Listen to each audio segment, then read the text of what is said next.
விருதுநகர் காவல்துறையினர் கண்காணிப்பு பணியில் ஈடுபட்டிருந்த போது சந்தேகத்திற்கிடமாக நின்றிருந்த ஒருவரிடம் விசாரணை செய்ததில் சாராய பாக்கெட்டுகளை வைத்து விற்பனை செய்தது தெரியவந்தது.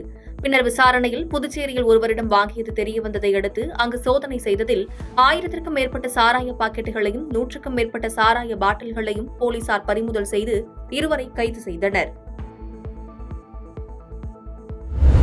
கடலூர் மாவட்டம் திட்டக்குடி அருகே கல்லூர் மற்றும் பாசார் கிராமத்திற்கும் நடுவில் அமைந்துள்ள ஸ்ரீ கன்னியம்மன் கோவிலில் தீமிதி திருவிழா சிறப்பாக நடைபெற்றது. இதில் ஏராளமான பக்தர்கள் தீமிதித்து நேர்த்திக்கடன் செலுத்தினர்.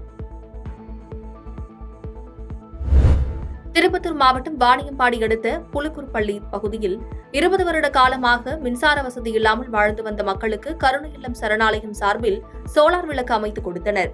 மேலும் குடும்ப வறுமையின் காரணமாக படிப்பை தொடர முடியாமல் இடைநிறுத்தம் செய்திருந்த பள்ளி மாணவிக்கு படிப்பை தொடர உதவி செய்தனர். இதனால் அப்பகுதி மக்கள் மகிழ்ச்சியடைந்தனர். புதுக்கோட்டை அருகே நச்சாந்துப்பட்டி தனியார் திருமண மகாலில் மெட்ராஸ் பேப்பர் மெர்ச்சன்ட் அசோசியேஷன் மற்றும் நச்சாந்துப்பட்டி சமூக அறக்கட்டளை இணைந்து நடத்திய தேசிய காகித தின நாள் கொண்டாட்டம் நடைபெற்றது. இந்த நிகழ்வில் 15 அரசு மற்றும் அரசு உதவி பெறும் பள்ளிகளின் ஆசிரியர்கள் மற்றும் 550 மாணவ மாணவியர்கள் கலந்து கொண்டனர்.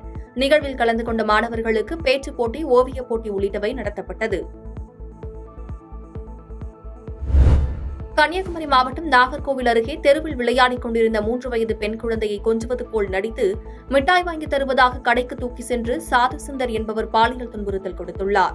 இதுகுறித்து பெற்றோர் அளித்த புகாரின் பேரில் நாகர்கோவில் அனைத்து மகளிர் காவல் நிலைய போலீசார் சாதுசுந்தரை கைது செய்தனர். விழுப்புரம் மாவட்டம் திருவெண்ணைநல்லூர் அடுத்துள்ள பெரிய சலவை கிராமத்தில் சுமார் 2000க்கும் மேற்பட்ட குடும்பங்கள் வசித்து வருகின்றன. இந்த கிராமத்தில் இறந்தவர்களின் உடலை அடக்கம் செய்ய மயானத்திற்கு செல்ல பாதை வசதி இல்லாததனால் விவசாய நிலம் வழியாக செல்லும் நிலை ஏற்பட்டுள்ளதாக கூறி பாதை அமைத்து தர வேண்டும் என அப்பகுதி மக்கள் கோரிக்கை வைத்துள்ளனர். தூத்துக்குடி மாவட்டம் கோவில்பட்டி மற்றும் அதன் சுற்றுவட்டார பகுதிகளில் கனமழை வெளுத்து வாங்கிய நிலையில் சாலைகளில் மழைநீர் பெருக்கெடுத்து ஓடியது. இந்நிலையில் நடராஜபுரம் முதல் தெருவில் வசித்து வரும் கண்ணன் மாரியம்மாள் என்பவருக்கு சொந்தமான வீட்டில் அவர்கள் உறங்கிக் கொண்டிருந்த போது சமையலறை மற்றும் வெளிப்புற பகுதி இடிந்து விழுந்து பொருட்கள் சேதமடைந்துள்ளது. இதில் யாருக்கும் காயம் எதுவும் ஏற்படாமல் அதிர்ஷ்டவசமாக உயிர் தப்பினர். இதனைத் தொடர்ந்து அரசு தங்களுக்கு இழப்பீடு வழங்க கோரிக்கை வைத்துள்ளனர்.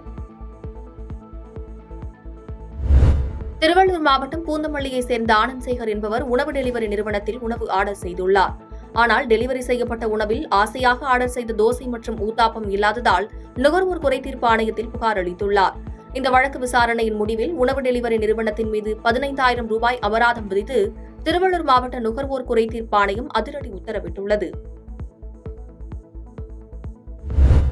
சேலம் மாவட்டம் வெள்ளாண்டி வலசு பகுதியைச் சேர்ந்த மோகித் குமார் என்ற இளைஞர் நண்பருடன் இருசக்கர வாகனத்தில் சென்றபோது அடையாளம் தெரியாத வாகனம் மோதியதில் மோகித் குமார் சிகிச்சை பலனின்றி மூளைச்சாவு அடைந்தார். இதனையடுத்து மருத்துவர்கள் அறிவுரைப்படி மோகித் குமாரின் உடல் உறுப்புகள் தானம் செய்யப்பட்டது. பின்னர் மோகித் குமாரின் உடல் அரசு மரியாதையுடன் அடக்கம் செய்யப்பட்டது. பாதகம் செய்பவரை கண்டால் நாம் பயங்கொள்ளலாகாது பாப்பா, மோதி மிதித்து விடு பாப்பா, அவர் முகத்தில் உமிழ்ந்து விடு பாப்பா. அண்மை செய்திகளை உடனுக்குடன் தெரிந்து கொள்ள இணைந்திருங்கள் இயம்நாடு தொலைக்காட்சியுடன்.